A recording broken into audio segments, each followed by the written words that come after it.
morning and welcome to this week's serving of Mickey Waffles, a Disney podcast where we cover everything from parks, movies and merchandise. My name is Sinead. My name's Kate. Hi, Sinead. Hi, Kate. It feels like so long since I've seen you. I know. Note of disclosure.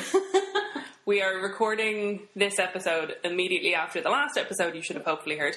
So if we're gone a bit doolally, that'll be why. We just want to pre-record, so you're not missing any content while we're off having the time of our lives in the LP. While you're listening to this, we will have come back from Disneyland Paris. And we'll have been on Phantom Manor. So you'll have seen everything on our Instagram story. And if not, we'll save everything into highlights. Yeah. We'll have to save it. Be sure to check that out, and you can see how hopefully well, and if not tragic, the annual pass holder event went. Woo! Well, let's hope we survived for episode 5. Oh God. I didn't break a leg or anything. Maybe we became the 1,000th ghost. No? Oh, wow. Immersive. So, for this episode, in episode 2, we touched on Disney Plus and Galaxy's Edge and all the information that had come out about both.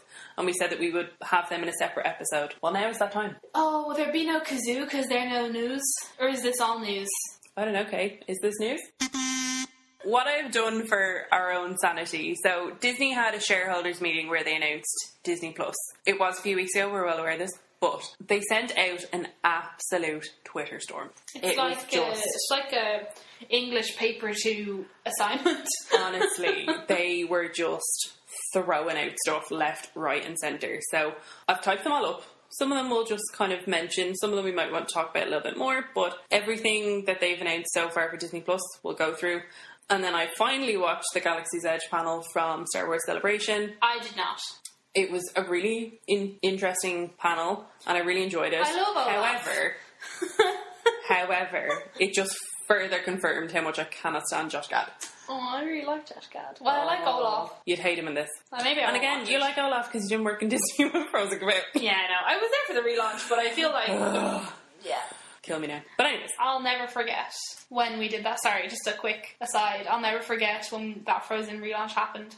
And I was bringing down the last 6 Olaf teddy bears we had, because I'd found them in a box somewhere, and I brought them down, and I didn't even get time to put them on the shelf, and people were taking them out of my hands as I was taking them out of my bag, and a woman came up to me, she was like, I need one of those. And I was like, oh, I think that man just took the last one, I'm really sorry. She was like, no, I need one. And I was like, I actually can't do anything, I'm really sorry. And she went and over to the man, said something to him, and then he gave her the Olaf teddy. I feel like we're just going to go into it, Tales of the Crypt from Disney now. Sorry, it's just we don't have any news, so we may as well. Hey. Before Frozen got released, I distinctly remember, I think I was still a cast member at this stage, and a woman came in, and we had launched the Frozen product about a week and a half or so before it went into the cinemas. And this woman came in, and she bought one of everything. She knew what was going to happen. She bought one of each. For her daughter, she bought an Elsa dress, she bought an Anna dress. She bought dolls of each of them and all that kind of stuff. She was like, I don't know which my daughter's going to prefer, but I'm not risking it running out. So she clarified how long she had to return stuff, yada, yada, yada. Brought her daughter to go see Frozen. Her daughter loved Elsa like every other child in the world. And she came back and returned all the Anna stuff and she was laughing. Because there was no Elsa stuff to be found anywhere. Oh my God. That was the hard, nothing I will ever experience will be as hard as being told numerous times a day that I'm ruining a child's Christmas because we don't have Elsa. You're ruining my child's Christmas. Oh, but, and we'll stop. Although I kind of enjoyed doing our Tales from the Crypt. But you are a really cute story from the Frozen time in Disney. So everything was crazy and all this kind of stuff. And there's a cast member, he still works in the Disney store currently, doesn't he, Guy? Yes, he does. So, his name's Guy. If you ever meet him in the Disney store, you will know that you've met him in the Disney store. He's the most lovely Frenchman. He's the only Frenchman that works there. But he's the most lovely there has ever been of any Frenchman. 100%. So nice. So, he went to go see Frozen, was absolutely in love with the animation and the story and everything, and he bought himself an Anna and an Elsa. Did he? He bought himself an Anna and an Elsa just because he loved the animation so much. And when he saw how crazy it was and that people couldn't get them or anything like that, he brought them to a charity shop and handed them into a brand new, pristine, in their boxes, handed them into a charity shop so that some mum would be able to, at a fair cost, be able to get her daughter the dream present for Christmas. Is that not the most, like, Disney magic thing you've ever heard? I never heard. Yeah. Oh, that's so sweet. Yeah, so rather than even just returning it and getting his money back and having it back on the shelf, he brought it to a charity shop so that some mum looking for presents for her kid would be able to get Anna and Elsa. That's way better than my Disney good deed. Oh yeah, tell your Disney good better. deed. That was cute though. Oh, well mine is the year that... Force Awakens. The year The Force Awakens came out. Star Wars product was whopper, and there was a whole Force Friday midnight launch. It was so big. Like, it was huge. And I'm sure you've seen them. There were these BB-8 talking droid action figures. Not the little Sphero. Not the Spheros. They were sized like a football. Yeah. And they were just these randomised toys. They were like 35 quid. It was going to be the Privet Family droid. Yeah, so basically we'd had them in and out of stock all the way through Christmas. Yeah. And... it was the day before Christmas Eve? Or was it Christmas Eve? No, I think it was the day before Christmas Eve. It was the day before Christmas Eve. So there was one left on the shelf 2 days before Christmas Eve. Yeah. 2 days before. Yeah. And I really wanted one, and I talked myself into getting it. So the last one we had, I put on hold. Mm-hmm. And we could put things on hold for 24 hours as a cast member. So I put on hold for myself, just because I wasn't going to be able to buy it that day. So that was fine. But then on that day, we'd run out. Yeah. And the day previously before... Mm-hmm. I think I'm getting my days confused. But before I'd put one on hold for myself, we had a deaf guest come in. Yeah. And for anyone who doesn't know, I'm a sign language interpreter. So I'm near enough fluent in Irish Sign Language. And so the guest had come in, and I immediately was like, where's Kate? Yeah. Get me Kate. And I think I was in the stock room, and the panic over the radio was, where's Kate? Where's Kate? Has anyone seen Kate? I was like, I'm getting fired. It was your time to shine, Kate. Yeah. But the way people were talking to me on the radio, I was like, oh my god, I'm getting fired. Anyway, so I came out onto stage in buckets of sweat. Yeah. And this deaf guest was here, and he was telling me how he needed a droid for his nephew. And I told him that we had none left, and he was to come back the next day because we were pretty sure we were getting them in delivery, but obviously couldn't guarantee anything because deliveries can just self-combust. So that was fine. But I told him specifically he had to come in the morning because they'll be gone. Yeah. Day passes, the guest comes back the day before Christmas Eve. Yeah. But doesn't come back until like the last hour of the day. Yeah. And obviously they're all gone. Yeah. All the BB-8s are gone. And the guest just sort of looks at me and is like, but I need this for my nephew. Yeah. And Steve was interviewed. And so anyway, this guest was looking at me like his whole world had collapsed. Yeah. And so I turned around to Sinead, who was my manager at the time, and went, I'm going to have to give him my droid, don't I? And I nearly cried. And Sinead turned around and said, you don't have to. In all fairness, you didn't. You did turn around to me and she was like, you really don't have to. Like, you did tell him. And I was like, oh, I'm going to go get the droid. So I told the guest to wait there, and he looked very confused because at the time my sign language wasn't where it is now because I was still in college. Yeah. But I had enough to hold a conversation. Yeah, because this was 3.5 years ago. Yeah. And so I told him to wait there in my half-broken sign language, to be fair. And then he was left standing with me. Yeah, and he was very confused. And then I walked down to the basement, which is where we kept our hold, walked back up, and gave him the droid. And he was so happy. So happy. He was so confused. And I was like, oh, I had this on hold for me, for my family. I was like, but I know they'll come back after Christmas. Yeah. I was like, they're very popular, they'll come back. I don't need it for Christmas. Yeah. It was just me wanting things. Yeah. So I was like, take it, have a good Christmas. So that's why you should be nice to your cast members, because they'll do lovely things for you. Yeah, seriously, guys, if anything ever happens on a Disney trip, if you start shouting at someone, you get nowhere. You. No. But if you're nice to your cast members, they'll do what they can. They will. So yeah, that's Tales of the Crypt. If you liked those 10 minutes, let us know. I'm sure we could do more of those. Oh, we've got a lot of stories. We've got so many stories. So yeah, we'll get back into Disney Plus. Sorry. Yes. that was our base. That was our news. Yeah, that'll cover for the news. So Disney Plus got announced. It's getting released on November 12th in North America for $6.99 a month or €69 for the year. What a bargain! That is so cheap. So cheap. How much is Disney Life? I don't know. €7, $7.99. It just comes out of my account. So it's pretty comfortable. I think it's $7.99. Disney Life was much more expensive when it initially launched, wasn't it? Because weren't we targeted on it for a while, and then it just fell down the drain, so they gave up on it and then reduced it. Yeah. So I mean, I think $6.99 or even €69 dollars. But I think $69 for the year. I think $69 for the year is a very fair price. I think this is the only year that it will be that cheap. $69. Yeah. It's definitely a look how cheap this is, get on board with it, and then every year we'll go up by like $2. Yeah, exactly. Which is, I mean, Netflix do that, it's fine. Yeah. And then the plan is over the next 2 years, they plan to extend globally. I think what will kind of stop it getting launched initially over here and in the UK is Disney's deal with Sky. So Disney have that Disney movie channel on Sky. Which I have. And I have Sky.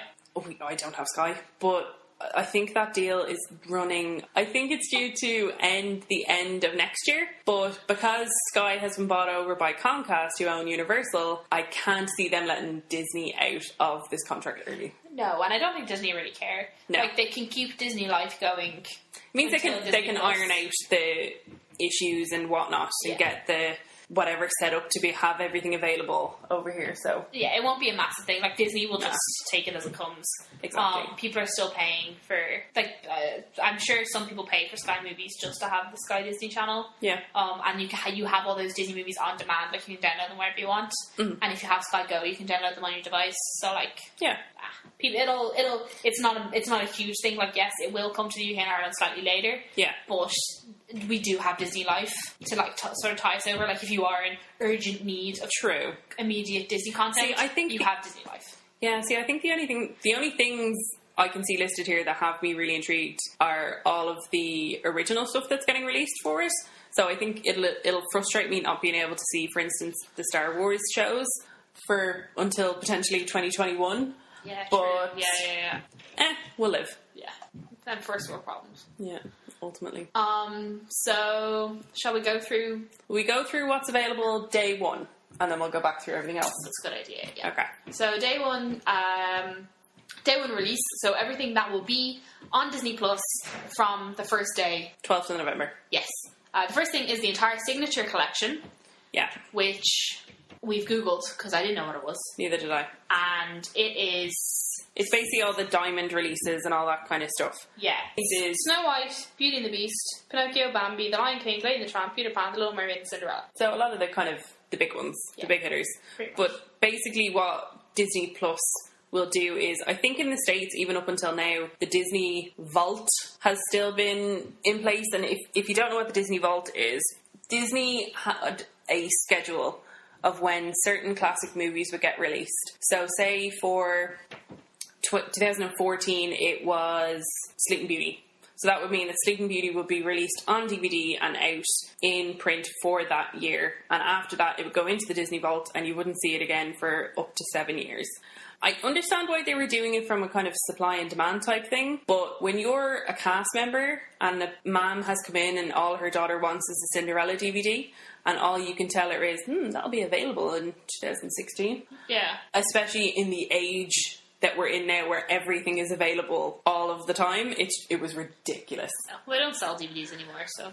No, and they did, in Europe, the Vault hasn't been in action for years. It was only there the first kind of year or so that I was working in Disney, and after that, everything has been available in Europe. You could get whatever at any time. It was a really good excuse for when we didn't have anything, though. I think it's in the vault. I would always say, I actually think it's in the vault at the moment, I'm really sorry, and like, no blame on me. Oh, the worst thing used to be though, because you'd get a lot of American guests that because certain movies would be in the vault over in the States and we would have them here, they'd be like, oh my god, and they'd pick up like 17 DVDs. But they'd all be Blu-rays as well, because only Blu-rays will work. No, but this would be people just picking up DVDs, and then you'd have to be like, do I not say anything and get like €100 sale, or do I do the right thing and tell them? And I would always tell them. I was never that dick. But yeah, basically everything will be available by the looks of it, or at least most things will be available. Yeah, the heavy hitters. Yeah.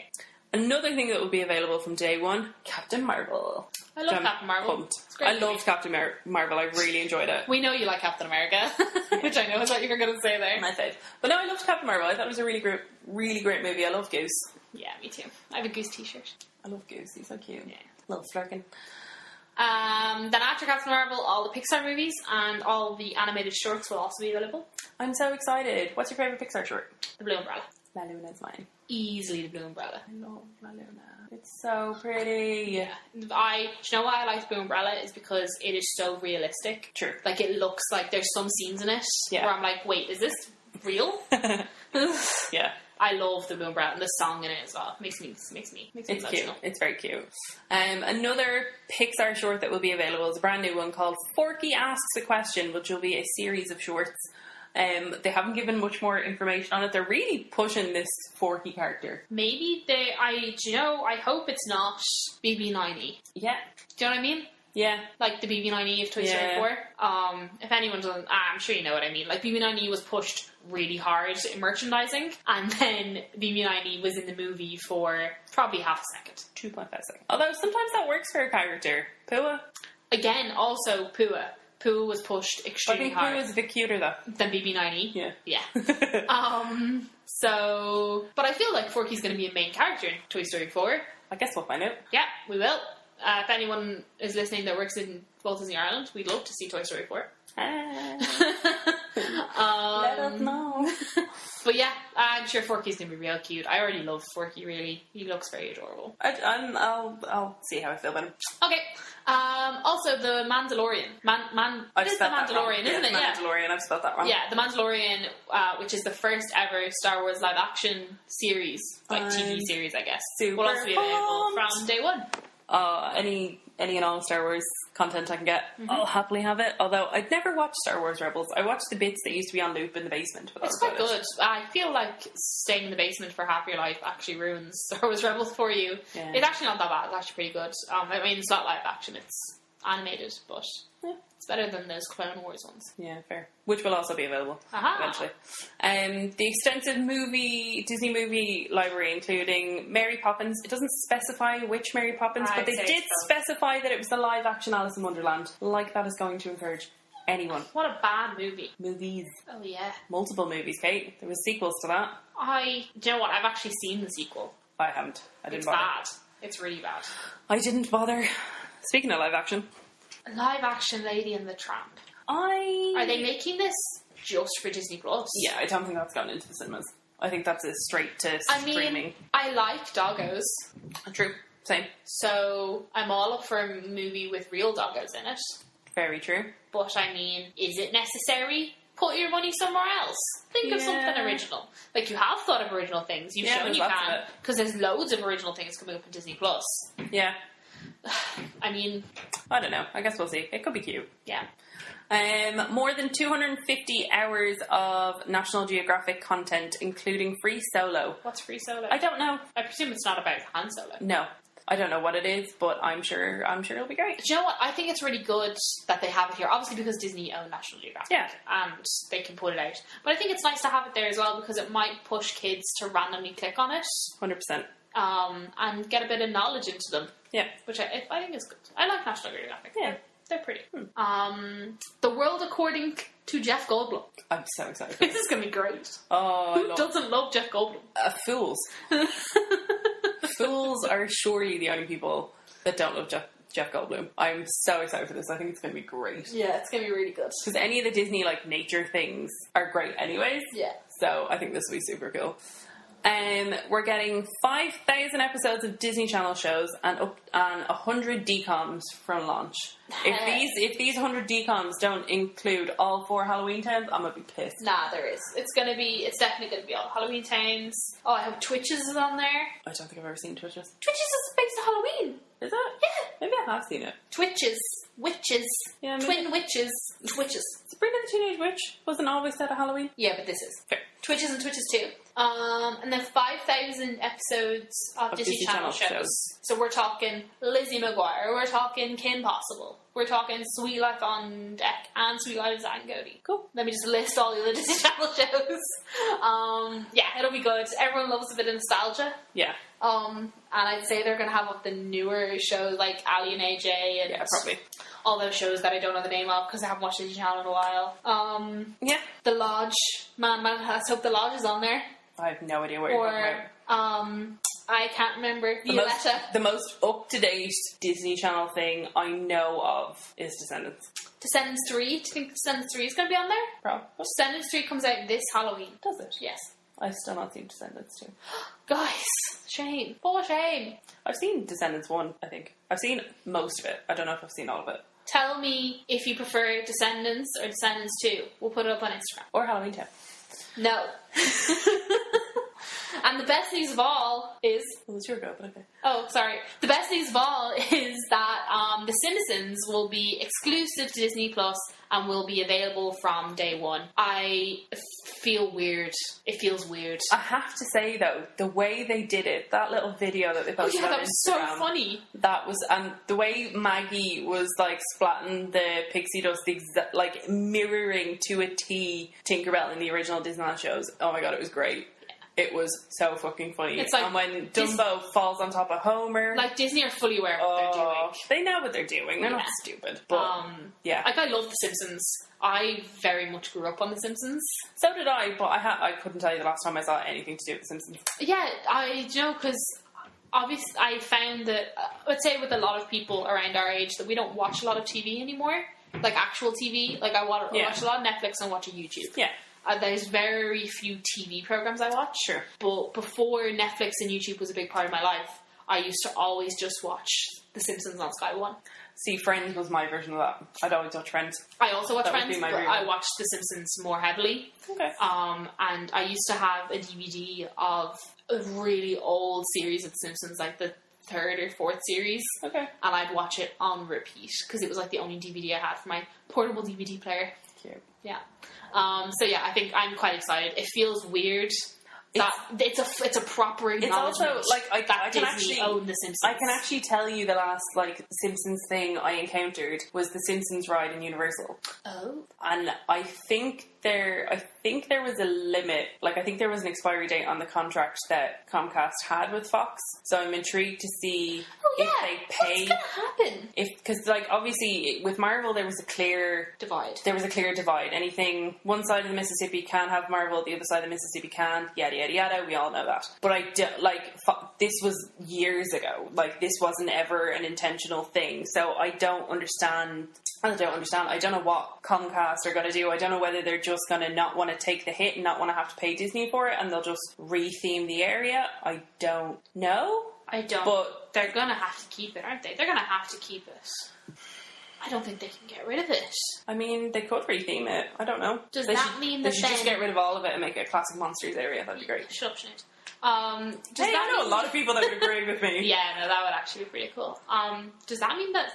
So, let's say in a hypothetical world that Simpsons comes out of Universal. Mm-hmm. Does Simpsons go into Disney? I mean, you could say that about anything. Like, there's a lot of stuff that Disney took over that is never going to end up in the parks. For instance, Rocky Horror Picture Show. That's never going to show up in the Disney park. Yeah, but I feel like The Simpsons is already proven to be popular in theme parks. I don't... Surely it can't be right. It doesn't. I don't think Disney would do it. Do you think Disney will be like, look, keep it? For a price. Yeah. They'll want a hefty price from... Like, at the end of the day, Comcast and Disney are arch rivals. Yeah. So they won't make life easy for them. It's like I know a lot of people are disappointed. There was a lot of horror licenses that were kind of brought over to Disney with the acquisition, like Alien and stuff like that now won't be able to be used as Halloween Horror Nights houses. Oh, yeah. Well, maybe they will be, like... Nah. You don't think? Nope, not at all. Even if they pay Disney? Doubt it. There's a lot of bad blood between Disney and Comcast. There is no love lost. Yeah. But anyways, it'll be good. It'll be somewhere that everyone can watch The Simpsons. Sure. If they so feel. I will. I love them. One thing that I am quite excited about, which most people probably wouldn't think I would because I hate Frozen, but a documentary on the making of Frozen 2. I love when Disney do documentaries and stuff like this. I love the behind the scenes side of things. Yeah, so me too. That was the only thing that I ever watched on Disney Life. Did you ever watch that like real basic one of how they made the first Frozen? No. There's it's not that exciting, but it's pretty interesting. So the fact that they obviously knew that Frozen 2 is going to be huge. Yeah. Even if it's crap, it's going to be huge. Yeah. I don't know if it's been announced, but I really hope they do some documentaries and stuff about Imagineering and stuff like that. I think that would be good. I would love to have like a little docu-series or something like that about Mostly because we can't afford to do the really expensive Imagineering based tours in Disney World. Yeah. So I'd love a free documentary about it. That'd be great, thank you very much. Yes, that'd be good. Also coming in the first... This is a list for the first 2 years. And the first year. It hasn't specified. This is a list of things to come. So another thing that will be coming is a Bo Peep short called Lamp Life. Yeah. I love Bo Peep. I'm excited to see new, like, badass Bo Peep. Yeah, I think that'll be exciting. Obviously, we've no idea what this is about because we've not seen Toy Story 4. So maybe this is before, maybe this is after, who knows? Maybe. That'll be exciting. Yeah, I think that'll be cool. Yep. We're getting a bunch of Marvel series, all with the original actors. So we're getting WandaVision with Scarlet Witch and Vision. We're getting Falcon and the Winter Soldier with Falcon and the Winter Soldier. Their relationship is so funny. I know, I love it. And then we're getting a Loki series which will be starring Tom Hiddleston. I'm excited about all of these. Love Tom Hiddleston. I'm very excited about all of these. Yeah, they're going to be I think it'll be good. Like, they're basically just going to be smaller versions of the Avengers movies. Which I'm perfectly okay with. They're going to be good. Like, they can't be bad. No, I think they're build characters. They can't mess them up. Yeah. It's not like putting out new characters and stuff. Yeah. We know we love them. And there's no specific release date for any of those. It didn't even say whether it was in the first year or anything like that. It just said that they were coming. So Sure. who knows? Then a really exciting thing is all the Star Wars movies will be available on Disney Plus within the first year. Now, I know I'm probably not the only Star Wars fan that's wondering which version of the original movies. Is it going to be the rejigged crap one, or is it going to be the original one? I would hope it's the original one. I think if they put the rejigged one out, people will be mad. Yeah, true. And they'll just get a lot of backlash for it. They're spending a lot of money on Star Wars. They don't want to piss off Star Wars fans. Yeah, and I don't think it's worth Disney's trouble to do that. But this is somewhat of a full circle for me, because I remember that when I worked in the store, the amount of guests I had to explain to why we didn't sell the first 6 Star Wars movies, but we sold Force Awakens and stuff. Like, it was a painful thing for me to explain copyright laws and who owned what. And I was like, oh, we just don't have it. Yeah. So it's really exciting now that they're all together and they can have access to it. That'll be exciting. So we're also getting, speaking of Star Wars, we're going to get a show based on Cassian Andor. And again, I don't know when this is getting released, but I'm pumped. I'm excited for both Star Wars TV shows. I'm not massively into, like, I do like Star Wars, but I couldn't like, I'm really bad at remembering the planets and stuff. Well, that's fine. But we love new content. We stand for new content. Oh, God. What I'm really excited for is a new Christmas movie featuring Anna Kendrick, and the movie's called Noelle. I'm assuming it's going to be some form of a movie where she's singing. I hope so. But like Into the Woods, just Christmas. Into the woods at Christmas time. To grandmother's house to eat some cake. There we go. I love Anna Kendrick. I think she's great. She's really funny. And I love Christmas and Christmas movies. I even love bad Christmas movies. Have you ever seen all those original Netflix Christmas movies? No. They're all terrible. My mum watches all the original. My mum watches all the original, like, Film 4 ones. Oh, yeah. Yeah, same thing. She lives for them. Absolutely bloody lives for them. Anyway, we love a good Christmas movie. Yeah, we're getting a movie called Timmy Failure, which is a Disney original, which will come within the first year. That is literally as much information as we've got. I feel like it's going to be a Disney on the lines of like one of the DComs. Yeah, probably. It'll be good. If anyone's seen, it's called is it called Alexander's Not Good? No idea. Alexander's Not Good something Day. Might be like that. That's a good movie. That's funny. Cool. Then Stargirl, which is a book, which I think I've either read or tried to read or own at home, will be turned into something. Yeah, we don't know whether it's a movie or a show. They didn't specify. But it will be coming out in year 1. Yeah, that'll be good. Speaking of other vague things, we have Togo, a movie about a man and his head sledge dog, also coming in year 1. I mean, as we've stated, we love doggos on this show. Do you remember the Disney movie Snow Dogs? Yes. I had it on video. I think my man held on to the video. I think it's somewhere in the house. Do you know the fantastic Disney collection of all of the Buddies movies? Yeah, unfortunately. Snow Buddies, Sports Buddies, Christmas Buddies. Buddies in space. Which, for anyone who doesn't know, is just like 7 golden retriever puppies. The goodest boys. They are the goodest boys. But they're all like, one's a sporty one, one's a nerdy one. They're funny. They're really bad, but you know. Yeah. But yeah. Again, we love doggos, so that should be nice. Mm-hmm. Oh wait, can I do the next one even? Oh, it's my go anyway. The next 2. Oh, the next 2, oh yeah. So we're going to be getting a new Phineas and Ferb movie, and all of the voice actors are coming back, apart from Ferb. because he was in Maze Runner, and he's been in all his movies, so like he's too posh for he's doing too well for himself with Phineas and Ferb now. I won't lie, I've never seen anything to do with Phineas and Ferb. My knowledge of Phineas and Ferb extends as far as meeting them in Hollywood studios and the cracking Christmas songs on the Disney Store loop. Oh yeah, they're so good. Phineas and Ferb is so good for songs. I've never, like, Hey that's... Sinead, do you know what that little piece of plastic on the end of your shoelace is called? No. It's called an aglet. Aglet, don't forget it. Okay. Yeah. Do you know what? Phineas and Ferb is educational. I love Phineas and Ferb. I think Phineas and Ferb is such a clever cartoon. It is really good, and I'm booming for another movie. Woo. The Phineas and Ferb Marvel crossover is hilarious. The Phineas and Ferb Star Wars crossover is hilarious. This is going to be great. And the fact that they've got all the... Oh man, if it's about Phineas and Isabella getting together, that would be like my childhood finished. Good, because you're 22. And I'm going to take the next one as well. Yeah. There will be a new High School Musical, the musical series coming. I feel like that's a very long title. High School Musical, musical. A series. Also love High School Musical. Do you know who else is going to be real excited about this? Who? Nathan. Does Nathan like High School Musical? Do you not remember when we did that quiz thing? And it was No. just you and Nathan singing High School Musical to each other? Oh my god, yes! And nobody else knew what was going on. That was when me and Nathan became proper. Oh yeah. That was the time.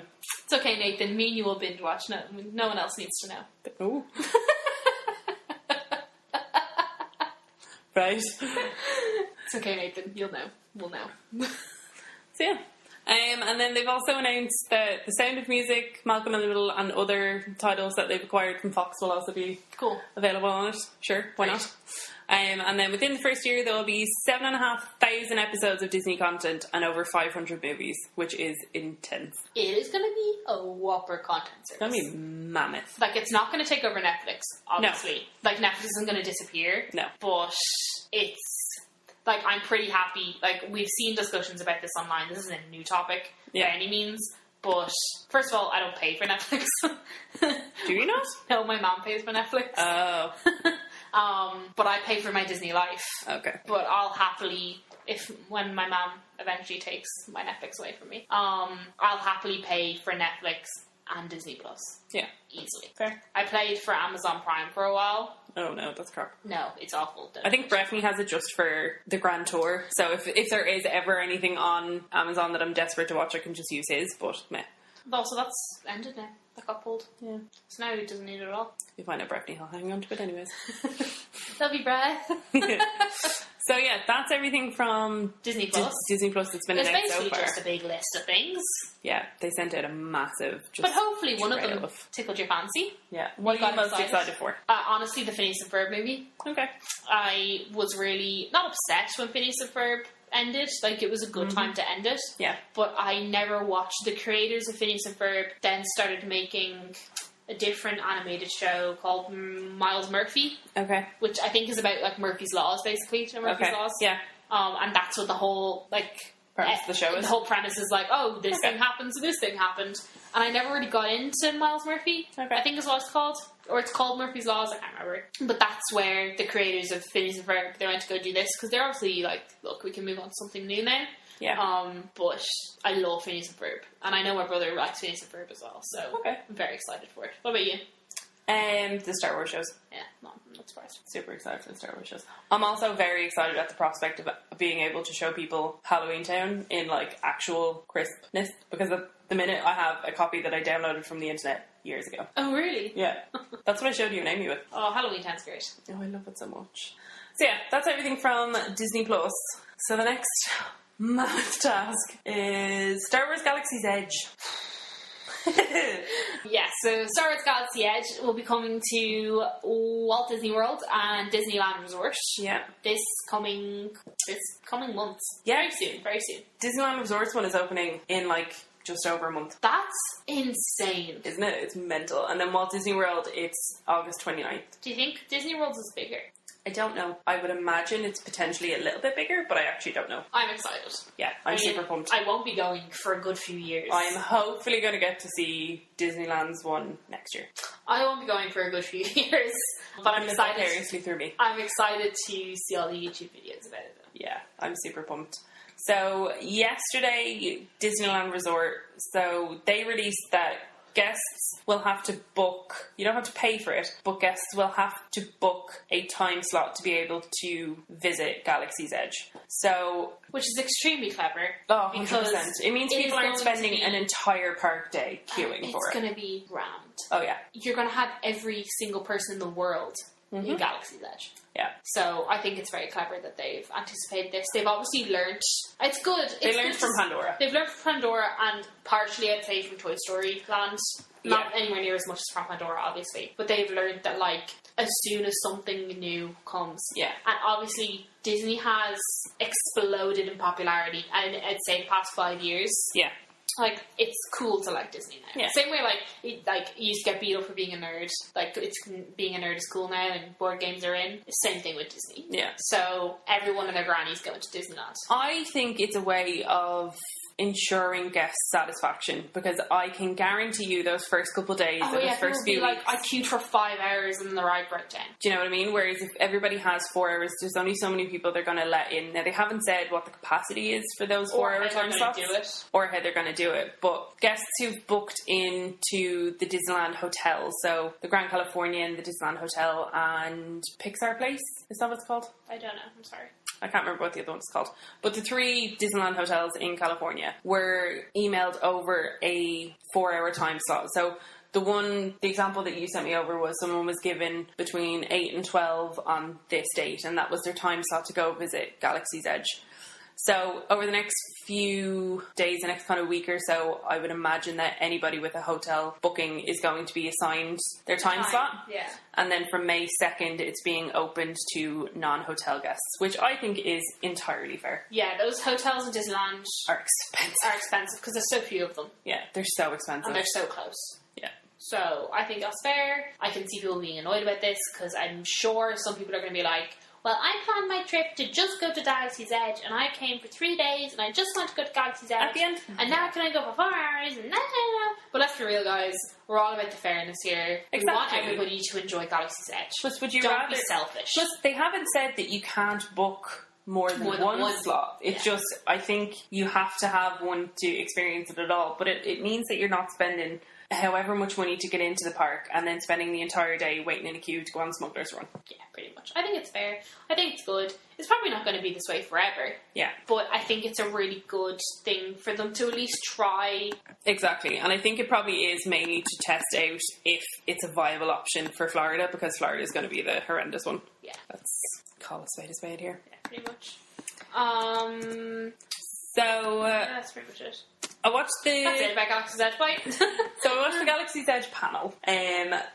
So Josh Gad, Olaf, hosted the panel. And we had people from Imagineering, we had people from the content side of things in Lucasfilm, we had ride people involved. There was kind of a full array of people. And they were talking through basically everything to do with the park. And they've said that it is the biggest specific themed area Disney has ever done. It's honestly so exciting. And they must have said about 4 or 5 times that any of the like videos and the clips and stuff like that, none of that is CGI. That's all real. Wow! It's all real and it's all to scale. Jeepers. So like, wow. they were, for instance, saying, so one of the main kind of Imagineer that was running, kind of managing things on the panel, Scott Trowbridge, I think is his name. He was saying that one of his big things was he's seen the movies and he's seen the ships and all that kind of stuff, and he wants to know what they feel like and he wants to know what they sound like. And he was like, if I was a kid, I'd want to know, if I knock on the Millennium Falcon, what's that going to sound like? So if you knock on the Millennium Falcon, it's going to sound like a ship. Oh, yeah. It's so exciting! And it's just all those like little details. So one of the things I'm most excited about is the Cantina. The Cantina song is my ringtone. It is, yeah. I love the Cantina song. So they've said that it's going to be fully immersive and it'll have Easter eggs from all of the different timelines. So from each of the different movies, each of the different sagas, everything like that, there's going to be Easter eggs from all those different areas. So depending on whether you're a kid and all you've seen is the past 2 movies, you're going to see different things from those. If you're someone that grew up watching A New Hope, you're going to see Easter eggs from A New Hope. That's good. I'm glad that this fully immersive, that because there are newer Star Wars fans that may have only seen the new ones. Yeah, exactly. They haven't gotten around to sitting down with their dad Yeah. and chugging their way through all 6 Yeah. of the originals. So I think that's good. It's a smart choice. Yeah, exactly. And one thing that made me really happy, so the band in the original Cantina scene, they have just assumed that obviously they would have more songs than that. So they've created a bunch of new songs that still have that Cantina feel. You can hear them on the panel, or I'm sure people have kind of taken that bit out and you can hear them. You can probably find it on YouTube, but go give it a listen because it sounds super fun. And all the music in the land is created by John Williams, so it'll have that good Star Wars feel. Oh, so much money put into this. Honestly. One thing that I found really interesting was about merchandise. So all the merchandise is, as they put it, in-universe. So it's all stuff that as a person that lives on Batuu, that you would buy. So you're not going to be able to buy a Star Wars t-shirt. That's so exciting. And there's going to be so many people that are confused. Yeah, so you're not going to be able to go in and buy... like a Stormtrooper t-shirt. Yes, or you're not going to be able to buy Mickey Mouse dressed as a Jedi. Or like a t-shirt with Rey on it. Exactly. So it's all going to be in-universe. That's which I really find cool. super interesting. And any of the pictures that they posted of any of the like apparel and stuff like that, it all looks super, super cool. Yeah, it does. They've clearly put a lot of effort into this. Yeah, because they want you to feel... Because one thing that they did say, which I really enjoyed, they were like, we understand that there's going to be people that come into this land and just want to experience it as a new land in a theme park. But we also know there's those people that are going to this land because they want to feel like they're in Star Wars, and they're like, you're going to feel like you're in Star Wars. Yeah. And it's just, oh my god, I'm so excited. So there's going to be a bunch of immersive technology. So it'll either interact with your phone or interact with your Magic Band, and that'll then, how to describe it? I don't know what you're talking about. Like, I don't know what you're trying to say. So there's going to be one of the things that they said, there's all these kind of touch points around the park, and you have the option as to whether you touch your Magic Band off the light side or the dark side. And people will do that all around the park. And then, depending on which side, wins, will depend on how you're treated by cast members in the park. Yeah. How do they do that? I don't know. Yeah. This is exciting. Yeah, and then, so the Disney Parks Play app, they have a thing called Hack, Scan, Translate and Tune. So there's going to be different things that you can hack into, like boxes and stuff that you'll be able to use the app on your phone to hack into to get different effects to go off or different stuff like that. And there's going to be a lot of Arabesh everywhere, and there'll be a scanner app that'll translate all the Arabesh for you. That's good. I like it. You're going to be able to scan all these different things to get different points and stuff in your app. Maybe people might actually use the Play app. In fairness, as they were talking about it, it sounded real freaking cool.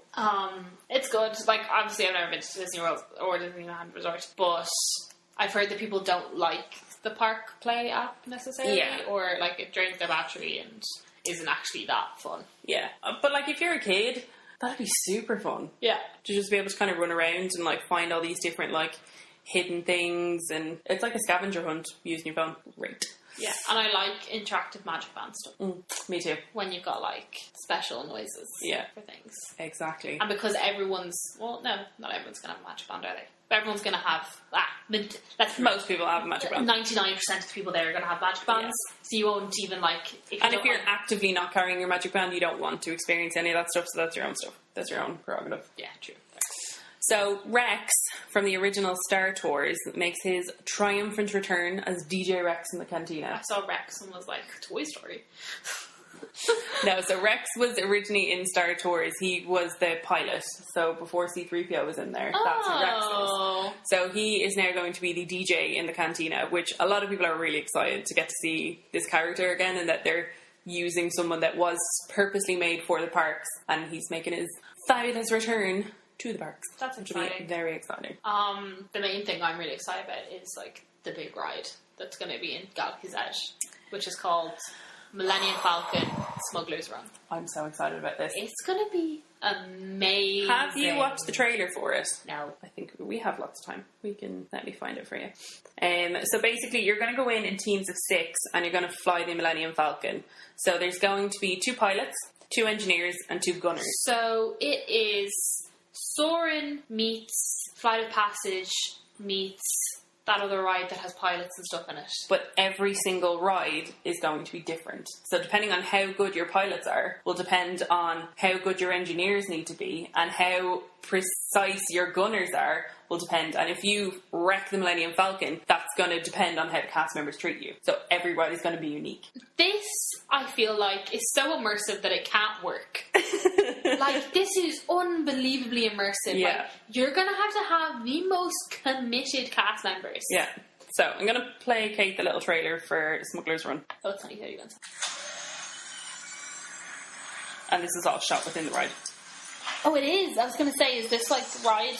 This is all shot within the ride. Oh my god, that looks so cool!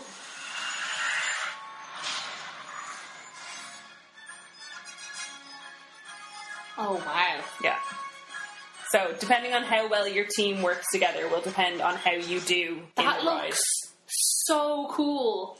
Yeah, so Millennium Falcon Smuggler's Run is the ride that will be available from the time that the park opens. Is that the only ride that's going to be in Galaxy's Edge? No. Like, so, from opening? From opening, yes. So there is a delay on Rise of the Resistance, and they haven't announced when Rise of the Resistance is going to launch. Okay. A lot of people thought that they might announce that at Celebration, but now people are thinking that that's going to get announced at D23. Okay, fair. So, Rise of the Resistance is... They were kind of... It seems like you're sitting in a car not too dissimilar to Star Tours, and you're going to encounter a bunch of different characters. So you're going to encounter the First Order, Kylo Ren, Rey, Poe, BB-8. This is very much set with the characters of like today's Star Wars world. Mm-hmm. And you'll be celebrated if you get back successfully, but if you wreck the ship on the way back, you're going to get treated like you wrecked the ship on the way back. That's me. There's no way I'd do well. I will show you, and again, this is all shot within the ride, within the queue. Even though it's not ready. Even though it's not ready, but they have it. They have it somewhat ready, but it looks super cool. I have to say, Imagineering have outdone themselves. Honestly. That's insane. This is all the queue. This is all in the ride. Oh, that's the queue. Yeah. Well, I assume it's the queue, but it's all in the ride.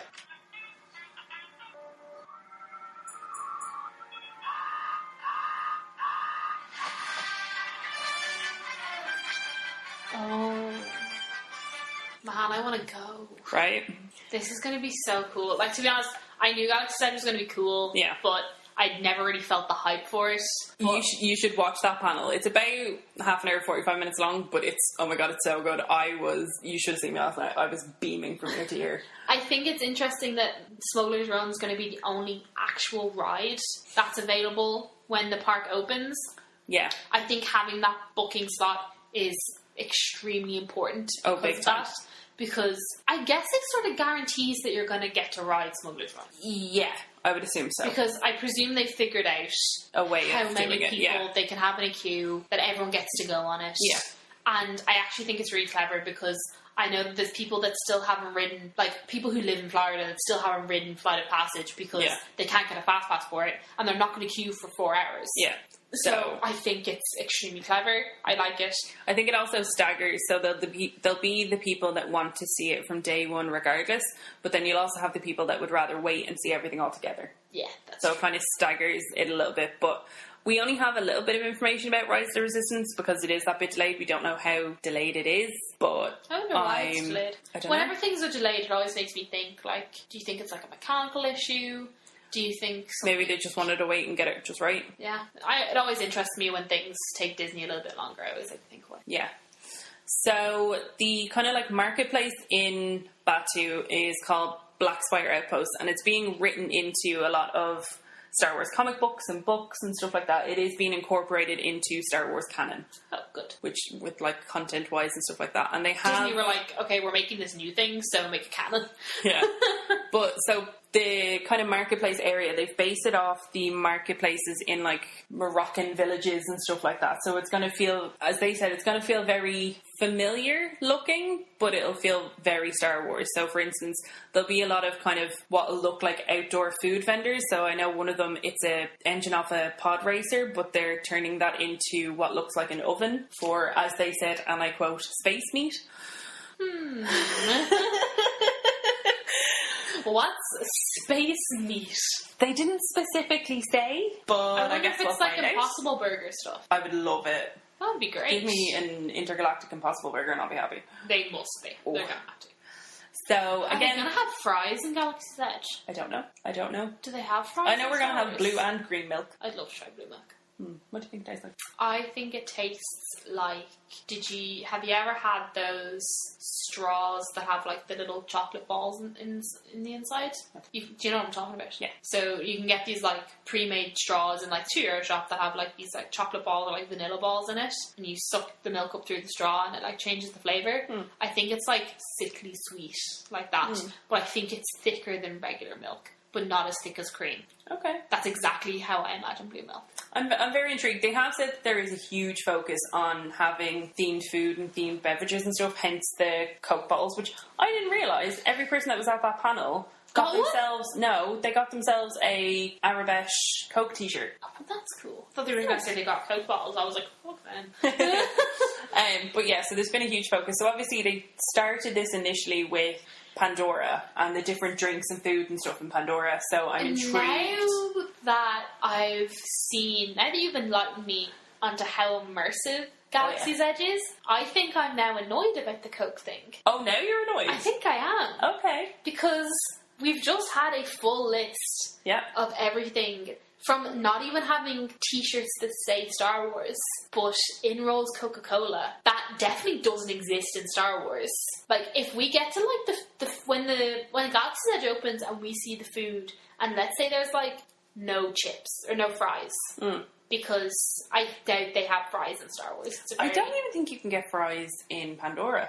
Yeah. I think it's all what Americans call chips. Right. I think it's all like crisps and stuff. Yeah, I don't think you can get chips. I feel like they've just shot themselves in the... Like, now... I don't know. I think I agree with... It was mentioned on... I now understand the whole of, like, you've... Like, obviously I still understand the whole... If I still want pop and I still want soda, I don't have to walk into a different land to go get it. I still understand that. I get it. But it is still a little bit annoying that you've marketed it as the most immersive thing, that it really is the most immersive thing, but then you've chucked a brand in there. But you can, like, even for instance in Pandora and in the Wizarding World of Harry Potter, you can buy bottles of Coke. But they haven't branded themselves. Harry Potter has. think Universal have pegged that for years, that it's the most immersive thing you can experience. Yeah, but I think Galaxy's Edge is more immersive than Harry Potter. I think if they stick to it, so for they'll never... These Coke bottles are going to sell out. Let's call it straight. Oh yeah, no, here. they are. Yeah, and if they start chucking in regular Coke bottles, then I have an issue. But if they keep it to this specific theming, I don't have an issue with it. I obviously don't have an overall issue with it. It's not like I have any say in the matter. Yeah, but I do I more understand people who are more outraged about it. Yeah, because before I didn't. I was like, yeah, cool, Coke, whatever. Yeah. But I do, now that I've actually started to look into it, as you've educated me in the past 59 minutes, no. If they start running out of those bottles, that's when I'll have an issue. They're going to have to just pull it. Like, they can't be selling regular Coke bottles inside Galaxy's Edge, because I just think it'll ruin it. Yeah, no, I agree. Like, obviously they can't stop people bringing in their own Coke bottles, because people will be wandering through the park. It's going to happen. Yeah.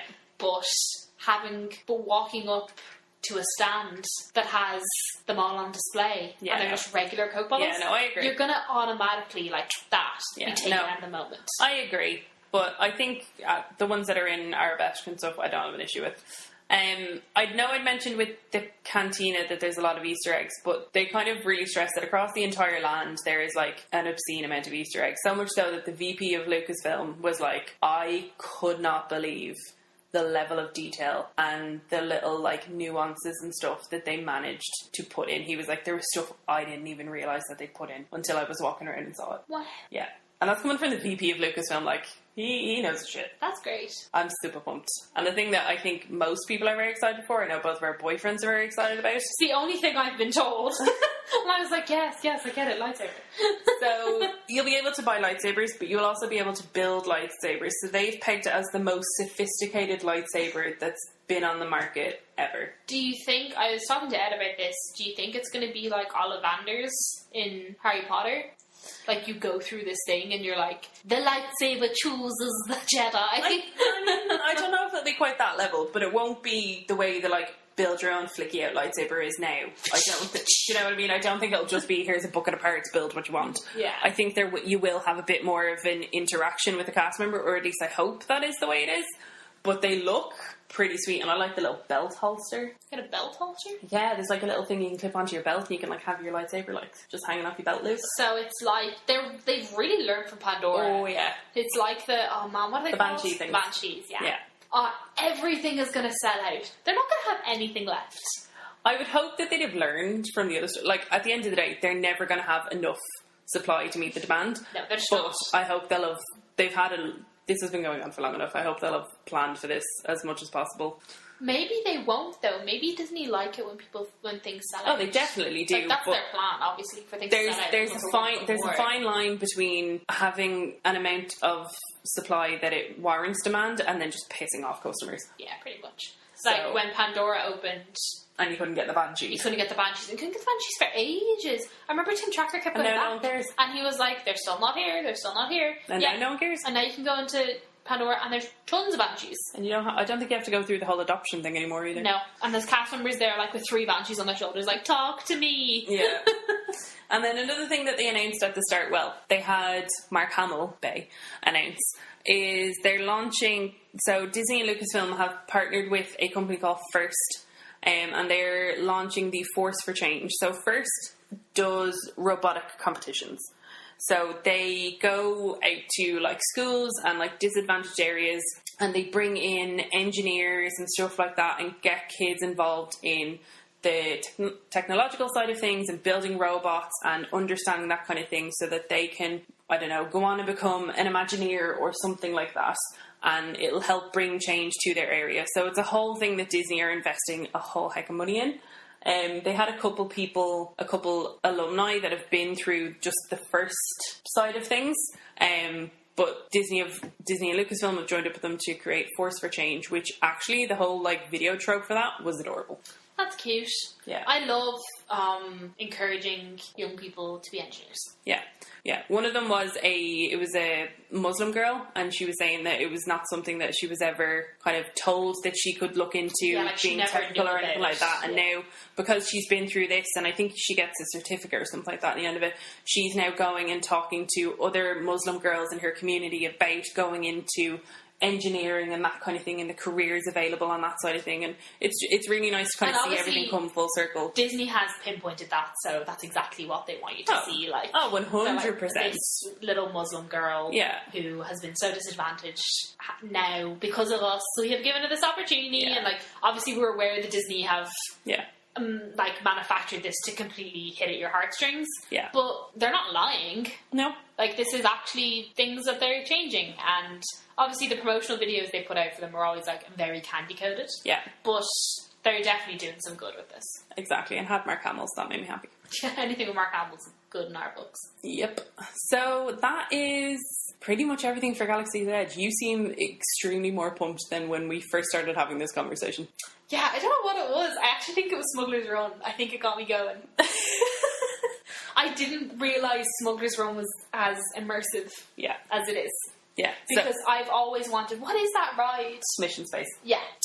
In Mission Space. And the same thing happens regardless. If someone presses the button or if someone doesn't press the button, then the same thing happens. Exactly. Whereas because whenever I watch people who are in that ride, I'm always like, oh, I wish there was a ride where like it actually mattered if you pressed that button or not. And that is Smuggler's Run. Yeah. So if you do real bad in it, I don't think they're going to let you do atrociously bad in it. Like they're not going to. You're not going to. They're not going to shame you. You're not going to exit the ride and cast members are like, you piece of. Yeah, but it will affect. So if you do particularly well and like your whole team's on point and whatnot, then I think you get like extra praise from the cast. This is unbelievably exciting, and we get to see the first bits of it in a month. So and the Diz are going out to Disneyland for the launch of it, so you know they're going to have some damn good content out. So, just a quick aside for Galaxy's Edge. Mm-hmm. Will you be able to... You can't meet any characters in Galaxy's Edge. I don't think so. Because it's an immersive thing. Like, it's not just going to be walking around. No, and I think that's why... So, I know there was a lot of people asking. So, for instance, in Hollywood Studios, there's the big launch bay store where you can go meet Kylo Ren and I think the Jawas walk around, stormtroopers and stuff like that. I think there will still probably be some Jawas and some stormtroopers walking around in Batuu,